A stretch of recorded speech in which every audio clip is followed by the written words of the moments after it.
My name's Stevic. I play guitar for Australian band 12 Foot Ninja.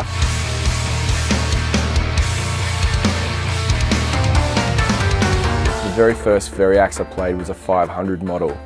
And yeah, it was like a regular guitar, had no pickups, and had these extra controls that caught my attention initially. And then when I heard that you could turn a control and then have a completely different guitar, that really kind of set my imagination rolling with all the possibilities, because the kind of music that I write and often listen to has quite divergent genres. So the idea that I could go from an acoustic guitar to like a stratty kind of sound into a harder rock guitar just by changing a dial, that was what sold me right from the get-go. Another aspect to the Variax which is absolutely mind-boggling is the tuning. You can digitally tune any string an octave below or above and every note in between that spectrum.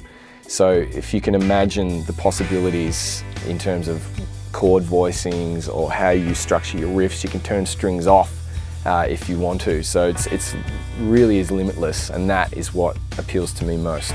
Electric guitar's seen a lot of changes over the years, but nothing has ever come out that does what the Variax can do. It's on a whole other level of technology infused with a conventional electric guitar, and that combination of those two aspects result in this limitless potential. It started as a solution live, and then it sort of worked its way into the studio, and then it's really just a part of what I do. I've been using the JTV 89 Variax since it came out. Although the technology was the thing that drew me to the guitar in the first place, I've always had a little bit of an issue with the aesthetic side of things. It wasn't really what I would choose to play, irrespective of the technology. I guess that was the motivating factor for me to have a crack at designing my own version of a Variax. What would that be? And really it was just to see whether I could do it in the beginning. And I worked with a luthier in Sydney to create a prototype, and Line 6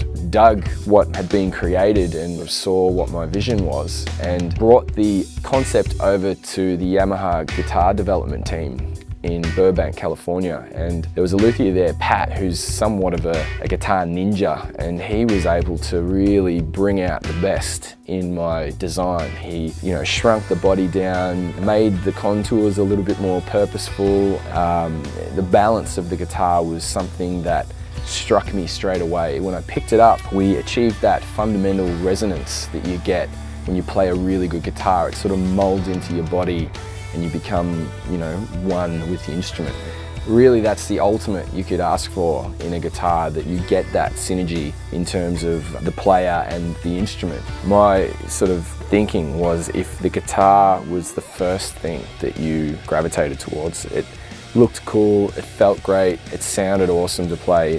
Before you even plug it in and know that the technology's in it, you're going to be a lot more open to the possibilities that the technology can bring. And I think that's been achieved with the Shuriken. So the guitar's great, looks cool, feels great, it sounds excellent before you've even plugged it in. The resonance of everything, it's a well-made guitar.